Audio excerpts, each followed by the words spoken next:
quedamos hablando de los dos caminos. Les comparto la diapositiva. Vamos a ver acá. Es de la diapositiva, ¿cierto?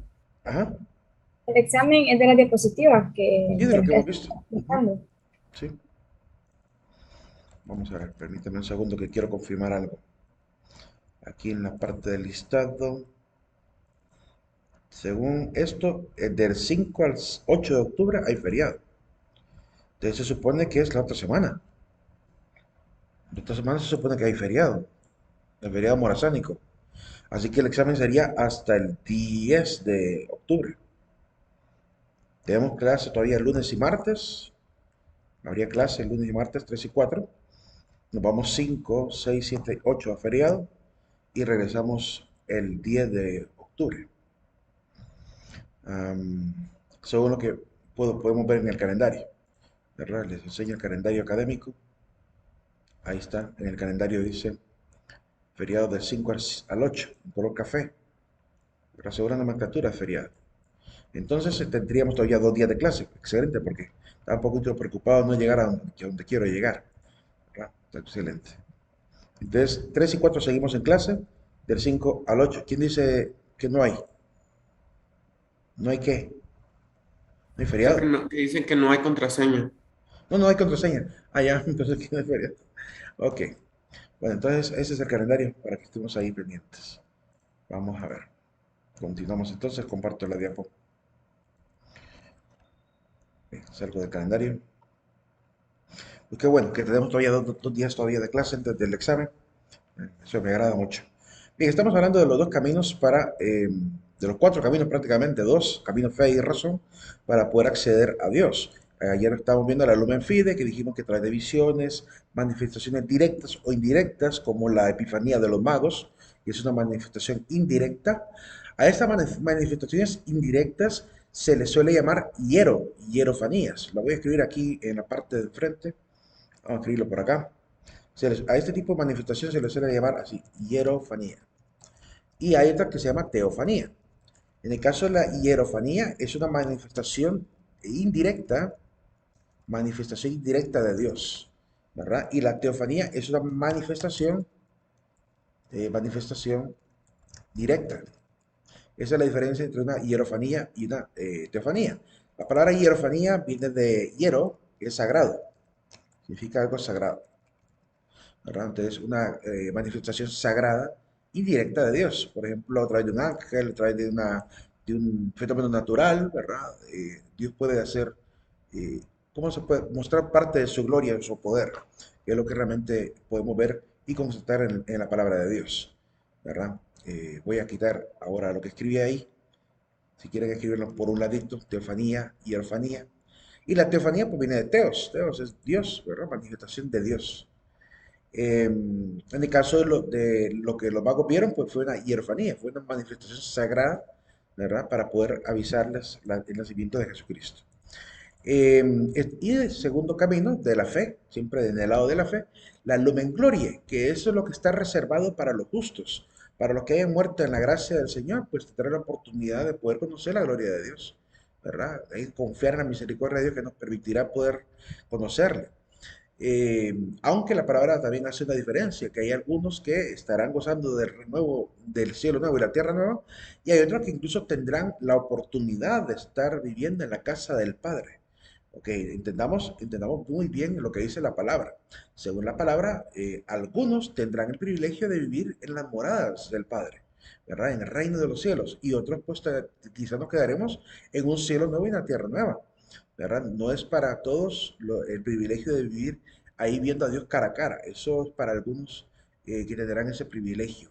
Los apóstoles entendemos que tendrán esa oportunidad. Los apóstoles claramente. ¿Verdad? Creemos también fervientemente en el mundo católico que la Madre del Señor también gozará de esa oportunidad. ¿Verdad? Así que no será para cualquiera. ¿Verdad? Eh, Hay que leer el resto de la palabra para entender el contexto de lo que Jesucristo ha revelado. Entonces, toda esa gloria será reservada para los hijos de Dios, ¿verdad? Que obviamente hayan cumplido su palabra. Es para la recompensa post-mortem, después de la muerte, ¿verdad? Y por otro lado está el camino de la razón, que comienza con lo más básico, la lógica natural.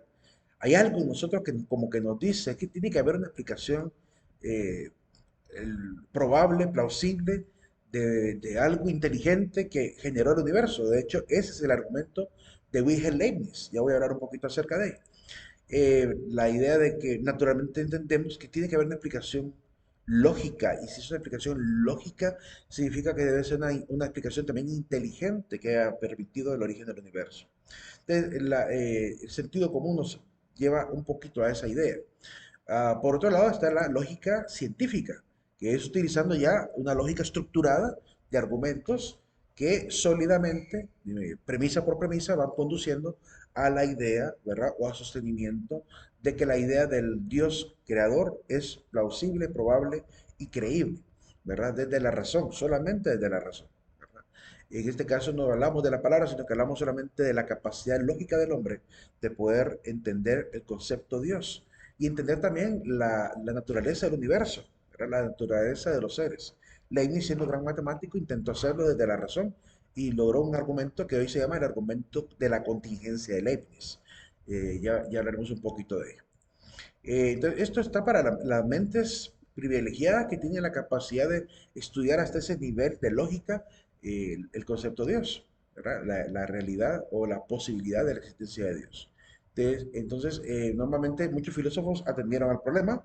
Aún en la época antigua de la filosofía, hubo filósofos que se opusieron a la idea mitológica de los dioses, como el señor Genófanes de Colofón, y llegaron a proponer la idea de un ser sumamente perfecto que no era para nada parecido al resto de los dioses paganos, que, como diríamos hoy en día, sino que creían que debe existir un ser superior que no es Zeus, no es Hera, no es Hades, ninguno de ellos, sino que un ser que es, como dice Jerónimo, el ser más perfectísimo de todos los seres y que además sea la razón de ser de todo lo demás. Llegaron a esas ideas también, de manera independiente, no con una actitud religiosa, sino con una actitud puramente de sentido común, lógica también, ¿verdad? Como es parte del razonar de los hombres de la antigüedad.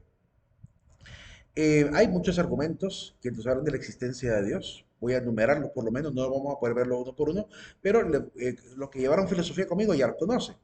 Los que no llevaron filosofía, pues hoy voy a tratar, espero no se me escape, lo voy a anotar, permítanme, ¿verdad? Aquí lo voy a anotar, les debo varias cosas. No, aquí lo tengo escrito, compartir argumentos, ya lo había apuntado en otra clase. Compartir los argumentos de la existencia de Dios. Para los que voy a mostrarles ahí en la diapositiva van a estar los enlaces para que puedan ir a ver, a escuchar con toda la animación y todo lo que trae de información cada video eh, estos argumentos. Claramente que los videos de YouTube que intentan sintetizar el argumento no le hacen justicia. Es decir, ese argumento, como lo presentan en YouTube, pues está bien para tener una idea general. Pero si realmente quieren estudiar esos argumentos a nivel ya más profundo, pues hay que buscar un libro de Teodicea que contenga esos argumentos, porque en los libros de Teodicea es donde se pueden ver más ampliamente y es ahí donde uno puede realmente adquirir verdadero significado de por qué son tan válidos esos argumentos. El primer argumento, por ejemplo, está el argumento ontológico, ¿verdad? El argumento ontológico que apela a la idea, bueno, que existen los seres. Y existiendo los seres, pues debe haber una explicación de su existencia. Esa explicación de la existencia, pues tiene que tener ciertas cualidades, que Leibniz va a aclarar en el otro argumento. Entonces, la premisa del argumento ontológico es que debe existir un ser que sea superior a todos los seres y que permita obviamente la existencia de los demás seres. Ese ser debe ser el ser más perfecto de todos. Ese ser más perfecto de todos debe ser considerado también una especie de divinidad. Y por tanto, si existe el ser más perfecto de todo el universo, por fuera incluso del universo, ese ser tendría que ser catalogado como Dios. Ese argumento pertenece al famoso, ¿cómo se llama? Filósofo de la Edad Media cristiano llamado a San Anselmo de Canterbury. San Anselmo de Canterbury estableció este argumento ontológico. Se basa en la idea siguiente. Dice más o menos el argumento, así rápidamente lo quiero recordar. Dice, en el mundo hay ideas, entre las ideas unas son mayores que otras. Para que una de las ideas sea la mayor de todas, debe contener todas las perfecciones, incluyendo la perfecta existencia. Por tanto, debe existir una primera idea que sea la mayor de todas. Esa idea tendría que ser llamada la idea de Dios. Por tanto, Dios existe. En esa lógica es que el argumento va formulado, pero obviamente, como les digo, en un libro de teodicea se explica aún mejor esas premisas hasta llegar a esa conclusión a la que llega San Anselmo de Canterbury. Ahí aparecen varios exponentes del ateísmo, como Bertrand Russell, como Richard Dawkins, el otro no lo recuerdo cómo se llama, que intentan dar explicaciones mecanicistas, organicistas, materialistas del universo, pero quedan todavía sin satisfacer muy bien lo que es la necesidad de conocimiento, porque realmente nos da una explicación de cómo se comportó el universo, pero no de por qué apareció. Ese es el problema del materialismo. Nos dice cómo apareció el universo, ¿verdad? Pero no nos dice qué había antes de ese punto de partida. Es decir, no nos habla del vacío cuántico, de por qué estaba el vacío ahí. Aún si el universo no hubiera aparecido en el vacío cuántico, la pregunta es, ¿qué es el vacío cuántico? ¿Quién puso ese vacío cuántico ahí? ¿Verdad? Porque hablar de vacío cuántico no es hablar de la nada. La nada es un concepto que utilizamos para referirnos a algo que no es comprensible por la mente humana. Entendemos que si el universo fue puesto como cuando ponemos un gato en una caja vacía, pues esa caja vacía, que llamamos el vacío del universo, donde fue posicionada la partícula y se generaron todas las galaxias, ese vacío es un algo. Tiene que ser algún tipo de naturaleza. Y también debe tener una causa, al igual que el universo mismo. Entonces, esas preguntas son las que nos llevan a pensar en la posible causa que daría origen a la materia que se comporta inteligentemente. Por otro lado, está el argumento moral, ¿verdad? Que afirma de que, bueno, no tendríamos sentido, no, pero los valores no tendrían sentido ni las normas tendrían sentido si no hubiese realmente un punto de partida realmente objetivo. ¿Y cuál es el punto de partida objetivo de la moralidad? Porque si pensamos en los seres primitivos, no tenían ningún ser que les dijera, ¿verdad? Según la lógica materialista, un ser que les dijera esto es bueno, esto es malo. ¿De dónde obtuvieron entonces esa información? La información para diferenciar lo bueno y lo malo. ¿De dónde obtuvieron la capacidad de juicio? ¿De pudieron discernir lo que es bueno y lo que es malo? Entonces, en este argumento lo que se pretende explicar es que la única manera como el hombre pudo haber entendido lo bueno y lo malo es porque haya sido educado, es decir, alguien le haya inspirado y le haya dado a conocer la bondad y la maldad. La diferencia entre ambas. Entonces, ese ser que le haya dado a conocer al hombre esa capacidad de lo que es bueno y lo que es malo, ese ser tendría que ser Dios, porque solamente un ser perfecto, ¿verdad? Podría tener esa calidad de juicio, esa calidad de juicio para que el hombre pueda también discernir, ya que si todo lo que conocemos lo hemos aprendido, ¿de dónde aprendió el hombre el discernimiento del bien y del mal? Y esa es la pregunta interesante. Si no existiera Dios, no tendría sentido que existiera la moralidad.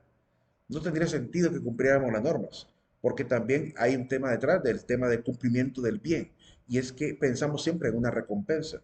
¿De dónde viene al hombre la idea de que van a ser recompensados en su vida para ser buenos? Que al ser buenos son recompensados. Supongan en la época en la que no había leyes.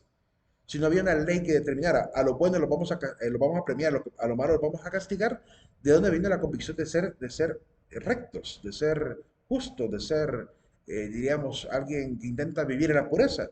Porque eso es tan antiguo como el ser humano. ¿De dónde le viene al hombre esa capacidad de pensar en que siendo bueno va a lograr cosas buenas?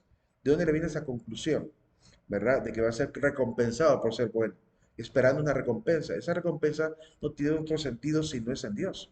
Entendemos muy bien esto cuando ya aparecen, por ejemplo, las religiones, cuando aparece la idea de Dios en el hombre. Ahí donde comienza a tener sentido el ser bueno, porque tengo que agradar a un ser perfecto. Y pensemos que el politeísmo antiguo no es tan antiguo en comparación al monoteísmo. Creemos que el primer ser humano tuvo que haber sido monoteísta. El primero que tuvo esa intuición de que existía un ser divino, tuvo que haber sido monoteísta. No pudo haber pensado en varios seres de una sola vez, sino que pensó en un solo ser. Y esa intuición inicial, ¿verdad? Que le permite empezar a ser recto, porque tiene que agradar a ese ser que le ha generado, que le ha creado, es ahí donde comienza la duda. ¿Cómo le llegó esa información al hombre? ¿Estaba grabada en su naturaleza o alguien o Dios le habló y le hizo ver lo que tenía que hacer? Y quizá en el tiempo se perdió hasta que volvió a aparecer Abraham y se volvió a refrescar. Así como se perdió quizá en el tiempo de Abraham, en la época posterior, ¿verdad? Y tuvo que volver a aparecer Moisés para volver a recordar la rectitud moral con los 10 mandamientos. Así como el pueblo también se volvió a extraviar y tuvo que aparecer el Hijo de Dios para enseñar a la gente, ¿verdad? Lo que significa vivir verdaderamente cumpliendo los mandamientos de Dios. Es que la humanidad se olvida fácilmente de la voluntad de Dios. Y en cada momento histórico apareció alguien para volver a recordarles lo que quizá primigeniamente apareció en esa primera, ¿cómo se puede decir?, enseñanza que Dios daría al hombre. Entonces entendemos que la rectitud moral y los valores morales solamente tienen objetividad en Dios. Porque de lo contrario, sin ese parámetro llamado Dios, la moralidad no tiene sentido, ¿verdad? Más allá de lo que significa el tener, el mandar uno a otro. No tendría sentido obedecer al mandatario, no tendría sentido cumplir las leyes si no fuera porque tememos o tenemos un santo temor por esta voluntad que se nos fue revelada poco a poco y a lo largo de la historia. Entonces, más o menos por esa idea se va el argumento moral, pero un poquito más atrás todavía de la idea cristiana. El de la contingencia de Leibniz lo que dice básicamente es que um, hay se puede decir, premisas.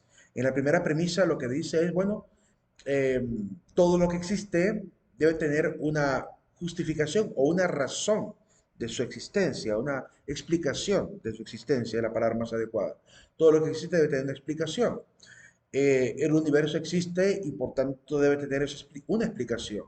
Esa explicación tendría que ser la explicación llamada Dios, ¿verdad? El universo existe, eso es algo verídico, nadie lo puede negar, y por tanto, pues la explicación también existe, que sería, como dijo Leibniz, o puso en la segunda premisa, Dios. Eh, y en cada una de las premisas se ponen, obviamente, a investigar la veracidad de cada una de ellas. Bueno, pensando solamente en la tercera premisa que dice que el universo existe, nadie lo negaría porque científicamente se demuestra que existimos. En cuanto a la primera premisa, tampoco nadie se negaría en que todo lo que existe debe tener una explicación. Ahora, analizando la tercera premisa, la segunda premisa, donde dice que la explicación del universo tendría que ser Dios, ¿qué tan plausible es esto?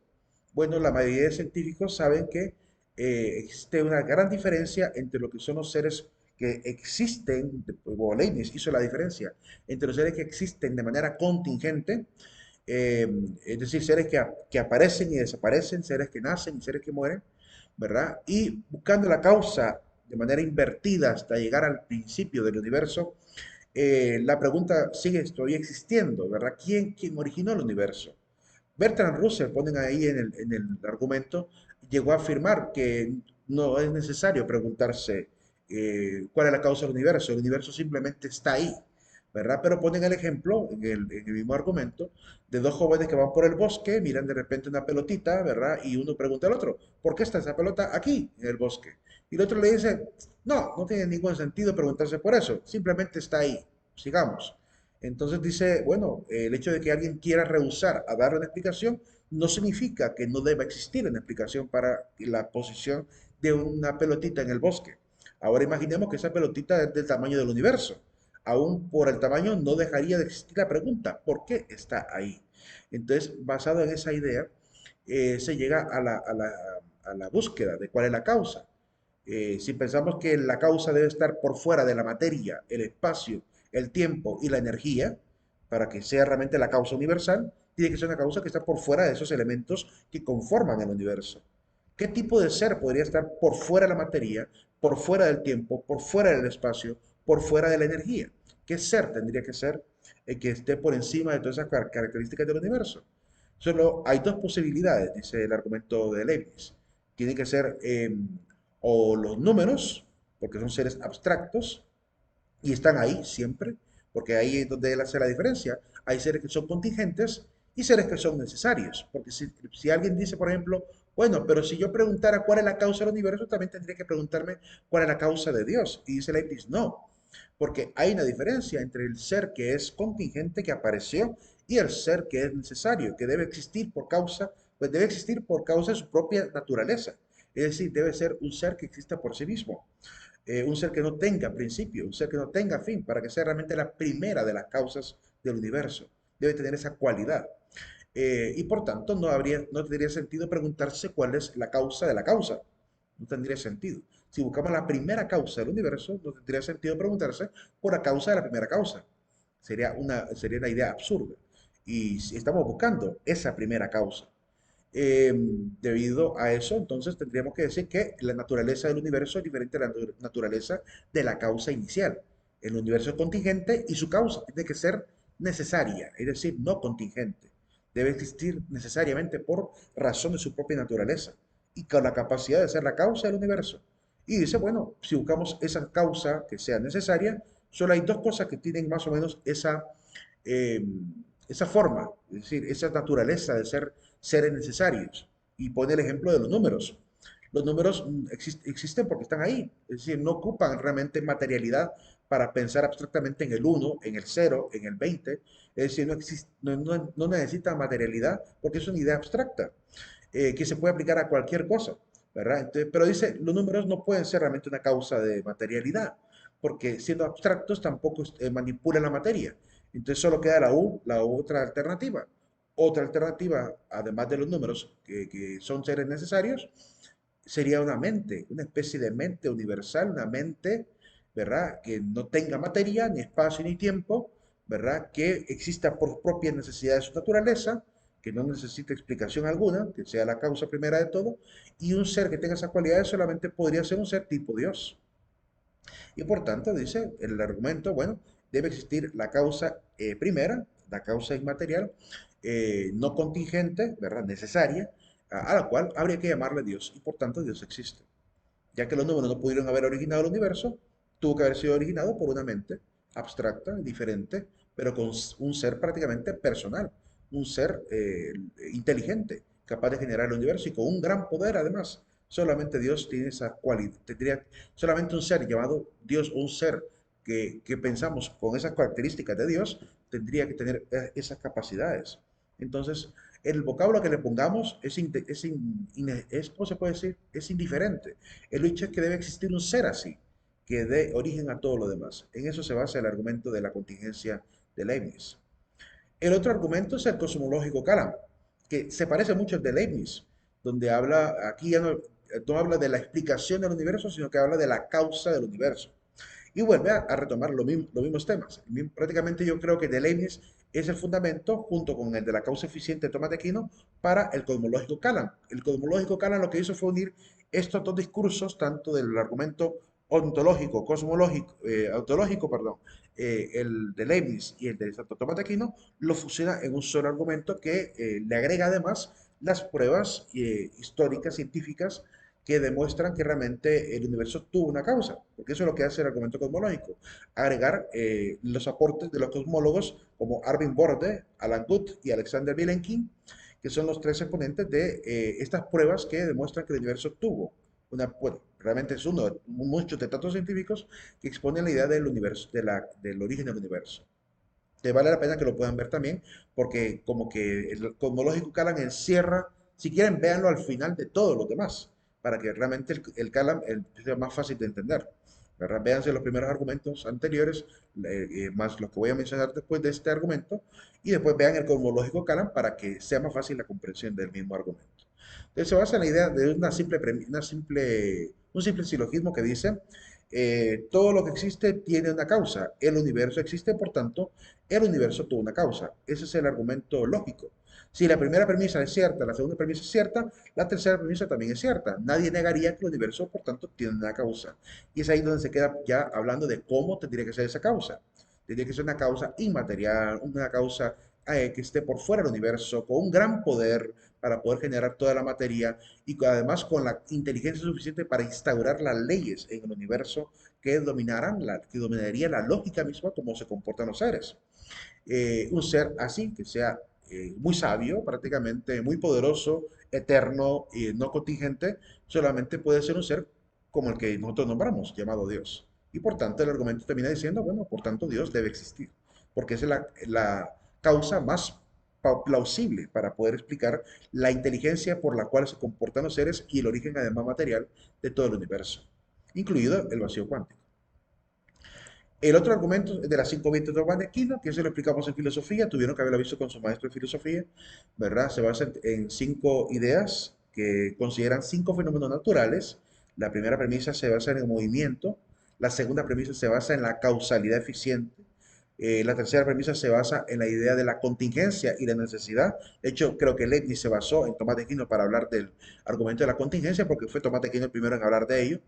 Eh, el cuarto tiene que ver con el orden universal y el quinto con la perfección. Perdón, no, el cuarto con la perfección, el quinto con la legislación universal o el orden universal o la ley del universo, ¿verdad? Que también es, esas leyes del universo más de la contingencia están metidos junto dentro del argumento cosmológico Cala, o es un fundamento por lo menos para el cosmológico Cala. Así que Tomás de Aquino creo que es el que pone las bases más fuertes para los argumentos que están dentro de esta diapositiva. Vale la pena que lo vean, ¿verdad? Y si pueden conseguir el video, bueno, de hecho, voy a colocarles ahí mismo en los enlaces eh, a Dante Urbina para que él les ayude a entender un poquito más lo de las cinco vías. Dante Urbina es genial para explicar esa parte. Es experto en tomista, en Tomás de Aquino, entonces podría ayudarles en ese sentido. Y el argumento del ajuste fino y también del principio antrópico, que se parecen mucho. ¿Verdad? El ajuste fino simplemente alude de que el universo tiene una serie de constantes que si cambiaran por una milésima, ¿verdad? Podrían obviamente generar drásticos cambios en el universo. Es decir, si pudiéramos cambiar, por ejemplo, la proporción del electrón a la masa del protón, o el acoplamiento de las constantes gravitacionales, o la constante cosmológica ¿cómo se llama?, de Einstein, si cambiáramos siquiera en una cierta cantidad, esas cantidades, toda la receta del universo terminaría cambiando por completo. Y eso podría generar un desequilibrio tal que no permitiría la vida humana. Entonces, dada esa circunstancia, las mentes científicas quedan asombradas de ver eso que llamaríamos un ajuste tan fino, un ajuste tan delicado, ¿verdad?, de constantes que permitieran la existencia como la vivimos. Y este principio pues sirve de fundamento para el antrópico. El antrópico viene de anthropos, que hace referencia a que, bueno, que este ajuste fino tiene una razón de ser, está hecha para el hombre, ¿verdad? El argumento débil dice que por una cuestión de ínfima probabilidad llegó a permitirse la vida humana. Ese es el argumento débil. El más fuerte dice, bueno, que existe una mente llamada Dios, que fue el que generó este ajuste fino para que el hombre pudiera existir. De lo contrario, no sería posible la vida humana. ¿Verdad? Si estuviéramos unos cuantos kilómetros más cerca del Sol, nos asaríamos. Si estuviéramos unos cuantos kilómetros afuera, más allá del Sol, nos moriríamos de frío. Es decir, sea como sea, no permitiría la existencia humana si el planeta, por ejemplo, estuviera en una gravitación diferente a la que tiene hoy en día. Entonces estamos en el justo punto en el cual podemos sobrevivir a altas temperaturas y también a frías temperaturas en algunas partes del universo, del planeta, ¿verdad? Dependiendo de a dónde migremos. Pero eso nos permite por lo menos vivir. Es decir, mientras migremos y estemos pasando de un lugar a otro, podríamos sobrevivir. Como el hombre llegó a sobrevivir, por ejemplo, en la época de la glaciación, ¿verdad? Que logró sobrevivir en la época cuaternaria, ese periodo dentro del Mesolítico. Eh, es decir, el hombre se puede adaptar gracias a ese ajuste tan fino que ha permitido la vida, su propia existencia prácticamente. Bien, el otro, bueno, prácticamente esos son los argumentos que van a poder ver y creo que son los que van a poder ver en los videos, no creo que haya incluido ningún otro. Creo que esos serían todos. ¿Alguna pregunta hasta ahora? ¿Alguna pregunta o No le, dudas sobre eso? En todo caso, ahí les voy a dejar en el Moodle, les voy a colocar el acceso para todos los videos, para que por medio de Moodle puedan ir a verlos ahí, ¿verdad? Sí les pediría por favor que los repasen, los que no han visto esos videos conmigo, ¿verdad? Pues que los vean, porque si no han visto los argumentos, pues se han perdido de una buena información, ¿verdad? Prosiguiendo. Admirar al Creador, nos dice la Iglesia, la cuestión sobre los orígenes del mundo y del hombre es objeto de numerosas investigaciones científicas que han enriquecido magníficamente nuestro conocimiento sobre la edad y las dimensiones del cosmos, el devenir de las formas vivientes, la aparición del hombre. Estos descubrimientos nos invitan a admirar más la grandeza del Creador. Por ejemplo, yo he encontrado en muchos debates sobre el tema de la evolución a hermanos evangélicos que de repente eh, quieren ridiculizar el argumento de la evolución diciendo que no, quizás tú vengas del mono, pero yo no vengo del mono, vengo de Dios. Ok, miren, al respecto del tema del creacionismo o evolucionismo, al menos para el mundo católico el debate ya se acabó. Es decir, creemos que Dios, siendo tan perfecto, sí pudo haber generado un efecto dominó de causas y efectos donde desde una partícula primordial como la partícula que generaría el universo, se fueron generando de manera paulatina en la cantidad de millones de años. Tenemos, según dice la ciencia, 13.7 billones de años de existir, el universo, ¿ok? Pero los seres humanos apareceríamos hace 4.5 millones de años en el planeta Tierra. O la planeta Tierra prácticamente tiene más o menos esa cercana edad. Creo que anda por los 13 millones del planeta Tierra, no recuerdo cuánto es la edad de la Tierra, no lo recuerdo, pero el primer hominoide o prosimio, pues aparecería hace 4.5 millones de años. Y el primer Homo sapiens hace unos 52.000 años atrás. Entonces, creemos que la ciencia en ese sentido no se ha equivocado. Creemos que tampoco la fe entra en contraposición o en lucha con el argumento de la evolución humana. Hay que entender que la narración de Génesis 1 y Génesis 2, como había explicado al principio de la clase, ¿verdad? Tienen un origen también pedagógico, ¿verdad? Con cierto rigor de un género literario que entendemos es mitológico, pero que enseña una gran verdad. El ser humano fue creado por Dios. Aún si lo haya hecho de un solo o lo haya hecho por evolución, la causa sigue siendo Dios. O sea, no quita a Dios del camino el hecho que hayamos nacido por mutaciones. Es decir, más bien nos asombra aún más, ¿verdad? Desde el momento en que hemos entendido que es un hecho científico la evolución y pensamos en Dios, aún así nos asombra aún más. Porque si por un acto deliberado de parte de Dios creó al hombre tal cual lo vemos hoy en día, que esa era la convicción de Pablo. Pablo cuando está en Atenas le dice a los atenienses que Dios hizo el cielo y la tierra, puso al hombre y creó a toda la raza humana de un solo, ¿verdad? Y además dividió las fronteras de los países. Eso fue lo que dijo Pablo, pero esa es su convicción, ¿verdad? En un momento preciso de la historia. Hoy, el momento preciso de la historia nos da otra serie de datos que Pablo no tenía. Que si Pablo quizás los hubiera conocido, pues estaría igual que hoy en día en la Iglesia Católica. Que creemos que no hay lucha entre la fe y la razón, no hay lucha entre la ciencia y la fe, y por tanto, lo que ha dicho la ciencia no se contrapone ni elimina para nada la existencia de Dios o preexistencia antes del universo. Eh, Al contrario, nos llena de admiración ver tanta perfección, al ver cómo desde una cosa tan simple, se puede decir, como esa materia condensada, apareció el resto del universo. ¿No les parece milagroso? A mí me parece milagroso que una partícula pequeñita, o como ha sido la primera partícula del universo, supercondensada, de pronto dijera, ¡pum!, explotar y empezar a generar toda la maravilla que conocemos hoy en día. Al solo ver las fotos del Hubble o de la sonda Webb, nos quedamos extasiados viendo la belleza de las nebulosas, de las galaxias, y nos ponemos a especular qué hay ahí, qué seres están ahí. O sea, cualquier persona que tiene la capacidad de conciliar ambas posturas, tanto la del creacionismo como la del evolucionismo, y de creer, bueno, que existe un creador que generaría el orden evolucionista o el orden de la evolución del universo, pues si logramos hacer ese híbrido en el pensamiento nuestro, no se nos hace muy complicado realmente considerarlo. Y como digo, pues se nos hace muy fácil, ¿verdad?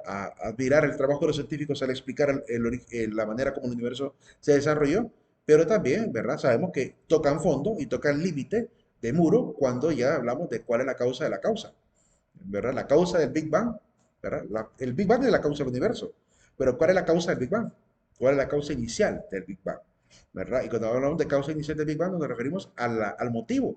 ¿Por qué apareció esa partícula? ¿Por qué tuvo que haber explotado? ¿Cuál fue la razón? ¿Y por qué con este tipo de orden? ¿Por qué capaz de generar un ser que sea capaz de preguntar por qué estoy aquí?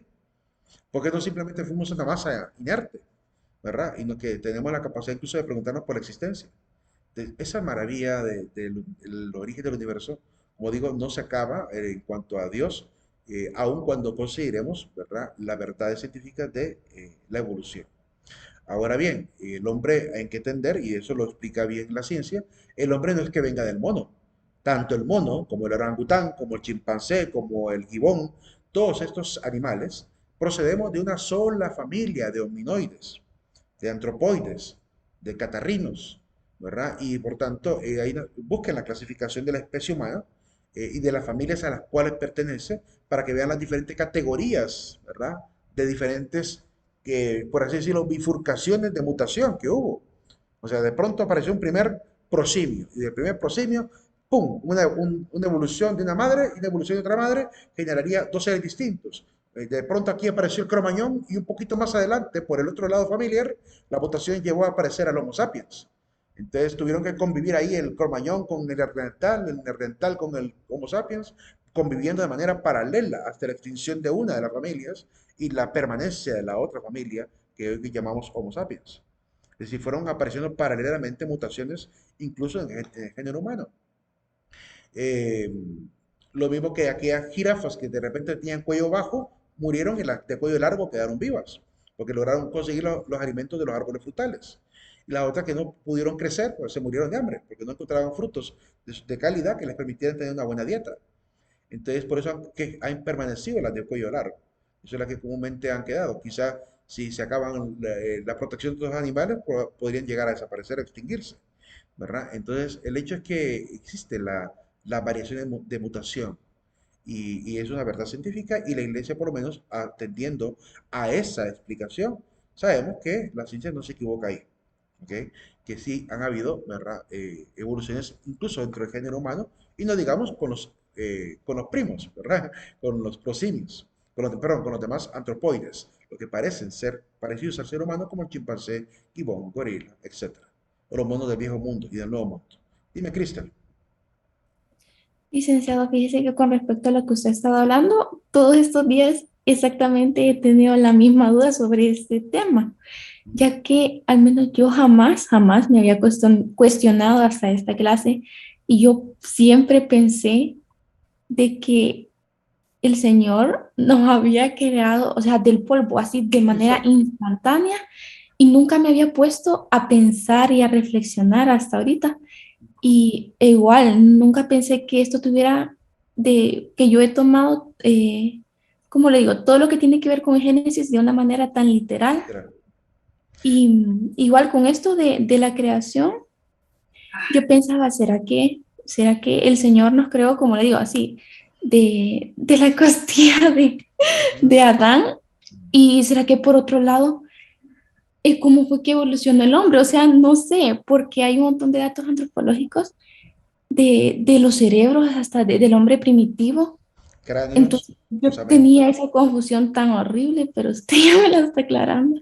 Sí, es que hay que aprender a ver, bueno, hay hechos que no se pueden contradecir, existen los cráneos, existen las osamentas de un montón de fósiles de la especie humana, es decir, de seres antropomorfos, ¿verdad? Que pertenecen a la misma contextura genética del ser humano y que son del pasado, son eslabones del pasado de diferentes estados de evolución humana, porque los cráneos de un hombre como el Australopithecus, de un homínido como el Australopithecus, no es tan parecido al del hombre moderno y no se parece tampoco al del chimpancé ni al del orangután. Tienen características muy propias en realidad y que demuestran que sí hubo etapas de mutaciones humanas.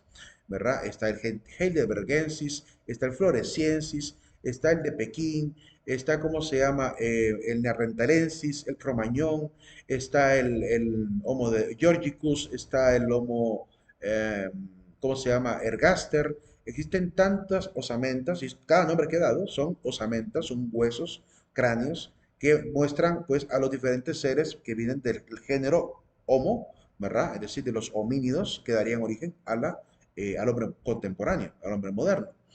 Eh, y como digo, el hecho de que hayan habido esas mutaciones no quita para nada del camino el hecho de que Dios nos haya generado del polvo. ¿Por qué? Porque ¿de dónde viene el universo? ¿De dónde viene el mundo? ¿No somos acaso polvo de estrellas? Somos polvo de estrellas. El ser humano tiene los mismos nutrientes del planeta. Tiene plomo, tiene hierro, tiene carbono, tiene nitrógeno, tiene oxígeno. Tenemos H2O. Es decir, tenemos obviamente la mayoría de los mismos componentes que formaron también este planeta. Somos parte de este mismo polvo que generaría este planeta, que es apenas un granito de polvo en el vasto cosmos, en el vasto universo. Entonces la idea de la palabra cuando dice que del polvo eres, ¿verdad? Y al polvo volverás y que del polvo fuimos formados, es una forma metafórica para referirse a algo que hoy en día la ciencia lo aclara mucho mejor. Pero tenemos que también entender que la Biblia no tiene un objetivo de explicar científicamente la aparición del hombre.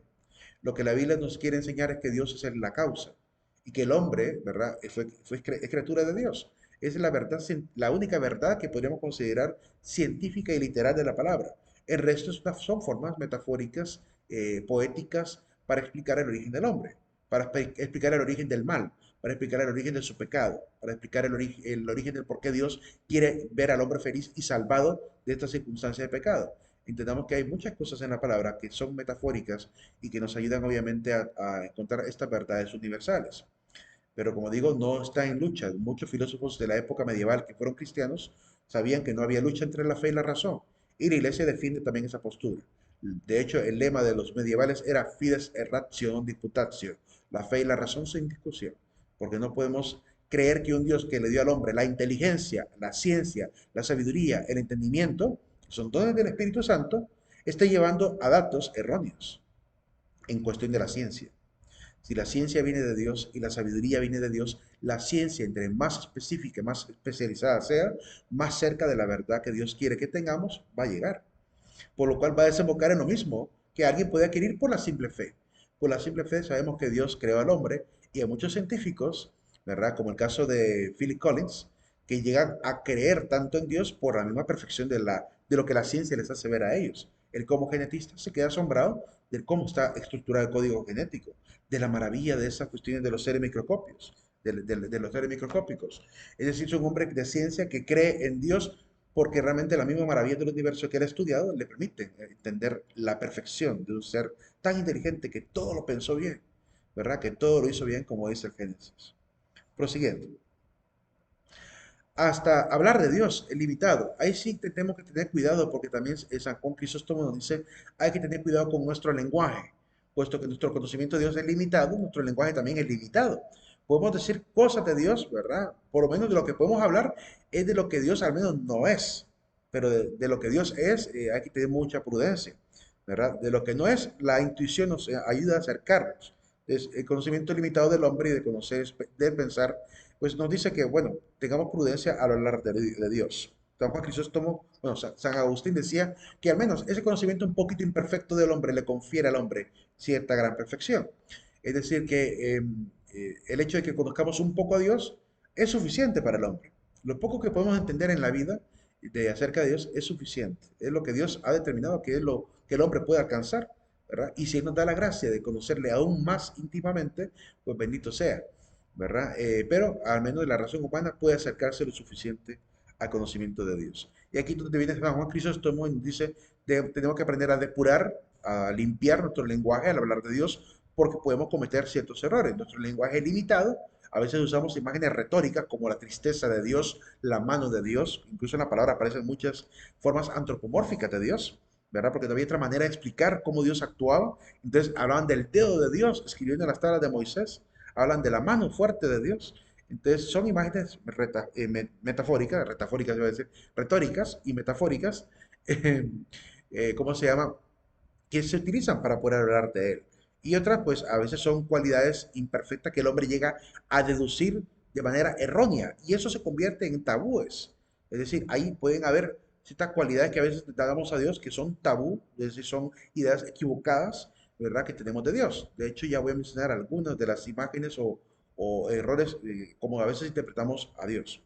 Tenemos que evitar, obviamente, para no confundir el hecho de manipular pues la naturaleza de Dios a nuestro antojo con nuestro vocabulario, ¿verdad? En ese sentido, San Juan Crisóstomo dice, purifiquemos nuestro lenguaje al hablar del Dios inefable, incomprensible, invisible e inalcanzable. Lo dice en una anáfora que es una oración dentro de la liturgia, ¿verdad? De San Juan Crisóstomo. Con otras representaciones humanas, por tanto, hay que tener cuidado, porque a veces podemos hacer a Dios muy humano, demasiado humano, ¿verdad? Y olvidar la grandeza y perfección que Él posee. Respecto a eso, quiero citar esta obra con mucha prudencia porque ahorita yo siempre lo he citado aquí porque el libro lo conocí en la clase de psicología espiritual con ¿cómo se llama? Con el doctor José Alfredo López Pavón, pero he encontrado algunas cosas y hablando con algunos sacerdotes como que están un poquito raras, algunas cosas que están dentro de la obra, habría que tener un poco de prudencia. Eso no significa que el resto de la obra no tenga cosas importantes, las tiene, pero cuando se refiere a Dios, por ejemplo, en un momento Carlos Cabarrús llega a decir Dios Padre Madre, dice él, el Dios Padre Madre, cosa que la doctrina católica por lo menos no enseña. Y por otro lado llega a meter incluso ejercicios de Tai Chi para alcanzar una armonización energética. Entonces digo yo, aquí hay mucho de influencia de la New Age dentro de este libro.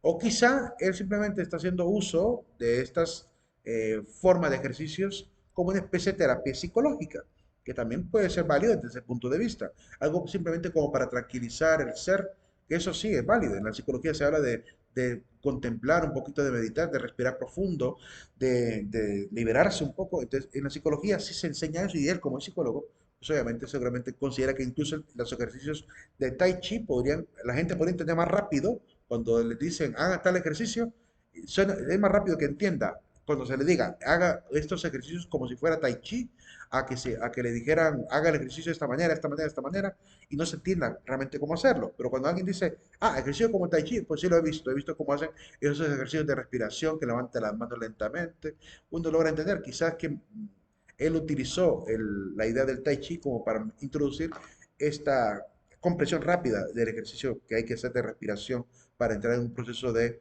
homeostasis espiritual, ¿verdad? De equilibrio espiritual. Entonces, podría ser, no sé, quiero poner mi duda porque el resto del libro tiene cosas bien interesantes. Y una de las cosas interesantes son los 9 fetiches de Dios.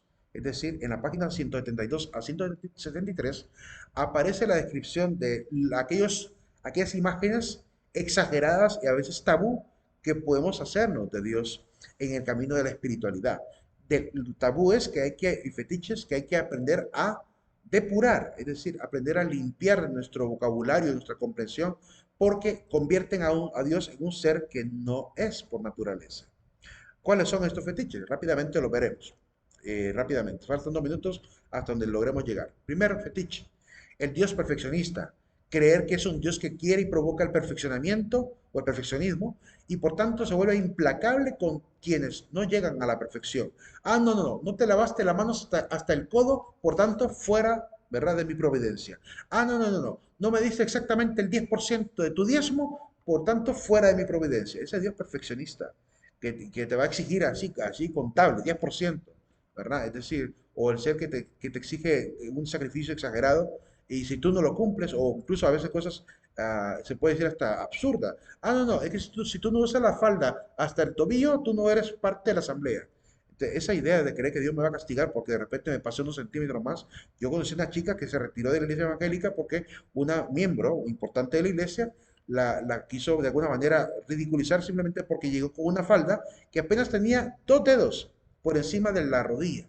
2 deditos apenas por encima de la rodilla. Y cuando se bajó del escenario después de estar cantando con el Ministerio de Música, le dice a la señora, ¿verdad? ¡Ay, tu falda! Y le dice, ¿qué pasó? ¿Se me vio algo? Yo no se me ve nada, ¿verdad? Y de hecho no se le ve nada, pero llega a tal grado de ese perfeccionamiento de algunos miembros que termina generando esas reglas, ¿verdad? A veces bastante absurdas. El decoro tiene que existir, ¿verdad? La modestia en el vestir debe existir, pero tampoco podemos llegar a ser tan radicales en esa situación, ¿verdad? Y eso es parte de una espiritualidad que diríamos es bastante insana y que no ha comprendido muy bien a qué se refiere realmente la palabra con el decoro. Ahí nos quedamos, jóvenes. Nos vemos el día lunes próximo, ¿verdad? Antes del feriado. Pasen un excelente fin de semana. No olviden colocar su asistencia al final. Gracias, buen día. Buen día. Eh, Listo. Lick, Hasta mañana, Lick. Hasta mañana. Lick, fíjese que yo tengo una Dime, duda. perdón. Dime. Fíjese que en mi casa desde ayer en la madrugada se nos fue la luz y hasta ahorita logro tener energía otra vez. Entonces no sé cómo puedo hacer con la asistencia de la mañana. Lo mismo que les he pedido, cuando se vaya la energía, graben un pequeño video, me lo mandan en privado y con eso ya lo considero como un permiso. Pero tienen que documentarlo, tienen que informarme con algo, sea con el aviso del corte o con un video corto que demuestre que no tuvieron energía a la hora de la clase, ¿verdad? Está bien. Eso es lo que les he pedido siempre. Esa es la manera de confirmarlo. Pero tiene que estar debidamente documentado como pide la norma.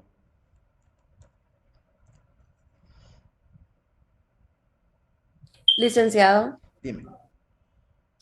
yo ayer le escribí porque yo no pude grabar, pero ayer a mí la computadora, bueno, últimamente se me ha estado trabando mucho, a tal grado que yo no puedo ni la flechita o el cosito de la computadora se mueve.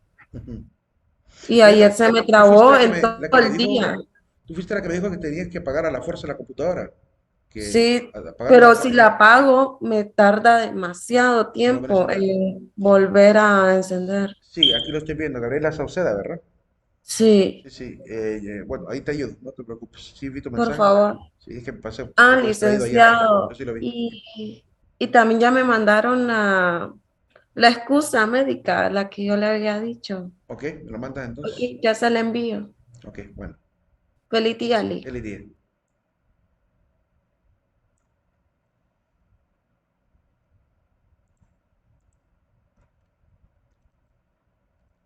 Paramos la grabación.